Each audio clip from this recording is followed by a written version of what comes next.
Wie viele Kilometer Dokumente sind hier zu finden? Also ungefähr hat unser Archiv 12 Regalkilometer. Also wir sprechen als Archivare von Regalkilometern. Wieso haben wir denn sowas? Das ist eine gute und berechtigte Frage, Jürgen.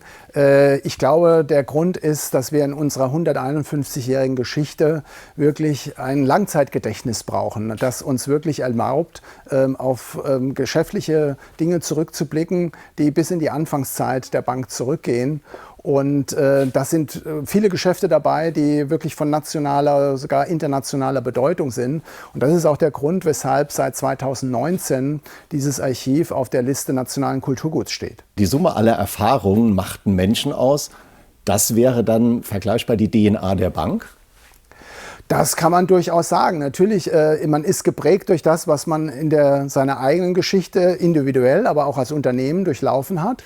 Martin, hast du denn mal ein Beispiel für mich, wo wir ganz früh am Start waren, so mal eine ganz alte Akte für mich? Ja, da könnte ich dir jetzt was zeigen von einer der ganz frühen Projektfinanzierungen der Bank, eine nordamerikanische Eisenbahnlinie, die schon in den 1880er Jahren gebaut wurde, an deren Finanzierung wir dabei waren. Ich hole die gerade mal. Ja, klar. Na, schauen wir mal rein. Du hast ja die Handschuhe dazu an. Passt. Ja, so muss das sein.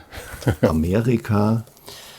Reorganization of the Northern Pacific Railroad Company. Also das war ein ganz frühes Geschäft aus den 1880er Jahren bei der Fertigstellung der Bahn. Also die war 1883 fertig. Georg von Siemens ist damals extra in die USA gefahren, von Bremen nach New York, um dann weiter mit der Eisenbahn bis Montana. Dort war sozusagen das letzte Stück, das gebaut wurde. Dort wurde ein goldener Nagel eingeschlagen. Und das Ganze, ich meine, Montana 1883, das war wirklich wilder Westen. Wir haben Korrespondenzen aus dieser frühen Zeit. Wer konnte damals so gut Englisch sprechen in der Bank? Ja, das darf man nicht unterschätzen. Die Mitarbeiter waren eigentlich schon sehr international. Die normalen Angestellten hatten oft mal eine Zeit verbracht, wo sie in der Londoner Filiale gearbeitet haben, bevor sie dann wieder nach Deutschland zurückgekommen sind. Also das kann man sich durchaus so ein bisschen mit heute vergleichend vorstellen, in der Zeit vor dem Ersten Weltkrieg. Also die Bank war nicht nur international, ihre Mitarbeiter auch. Wir reden immer über Global Hausbank. Was kann ich mir jetzt darunter vorstellen? Ja, ich glaube, die beiden Begriffe beschreiben sehr gut, was die Deutsche Bank ausmacht. Nämlich dieses internationale Denken, das ihr ja sozusagen schon als Gründungsauftrag mitgegeben wurde. Nämlich deutschen Handel zu finanzieren mit allen überseeischen und europäischen Märkten, wie es in der Gründungssatzung so schön heißt. Und Hausbank, das bezeichnet oder charakterisiert im Grunde die enge Beziehung, die wir immer zu unseren Kunden haben. Die Bank ist immer an der Seite der Kunden gewesen und nicht immer nur transaktionsbezogen, dass man sagte, man macht das Geschäft und dann guckt man und dann geht man wieder seiner Wege, sondern dass wirklich ein nachhaltiges Interesse da ist, dass die Kundenbeziehung sich positiv und gut entwickelt, in gegenseitigem Vertrauen. Da hast du doch bestimmt auch ein gutes Beispiel für mich. Röhren musste man früher schweißen. Und so eine Röhre war immer gefährlich oder gefährdet, dass sie brechen kann, reißen kann, genau an dieser Schweißnaht. Und jetzt hatten die Mannesmann, das waren zwei Brüder, hatten ein sogenanntes Schrägwalzverfahren entwickelt. Das bedeutet, du konntest aus sozusagen einem Block Stahl eine nahtlose Röhre schmieden.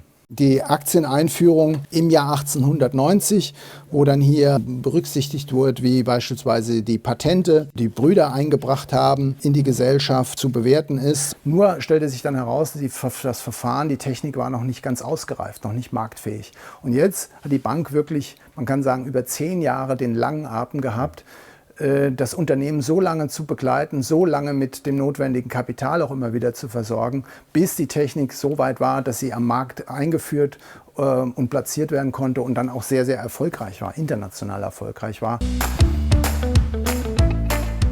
Gab es denn Situationen in der Bank, wo wir gesagt haben, jetzt müssen wir uns aber komplett neu erfinden? Einer der größten Einschnitte in der Geschichte der Bank war zweifellos der Beginn des Ersten Weltkriegs. Von einem Tag zum anderen, im August 1914, ist Deutschland plötzlich im Krieg mit den meisten Ländern, die zu den besten Kunden der Deutschen Bank gezählt haben. Das hat das Geschäftsmodell quasi von einem Tag auf den anderen über den Haufen geworfen und die Bank gezwungen, sich diesen Veränderungen sozusagen in sehr kurzer Zeit anzupassen. Jetzt befinden wir uns mitten in der Transformation. Wie helfen uns denn all diese Daten da weiter? Ja, nicht, dass man hier reinguckt und dann sozusagen die Antworten für die Gegenwart und Zukunft bekommt. So direkt würde das nicht funktionieren. Aber ich denke, Zukunft braucht Herkunft. Das heißt, nur wenn ich meine Vergangenheit kenne, das gilt für Unternehmen wie für eine Persönlichkeit, dann kann ich auch wirklich hier die Gegenwart und die Zukunft managen.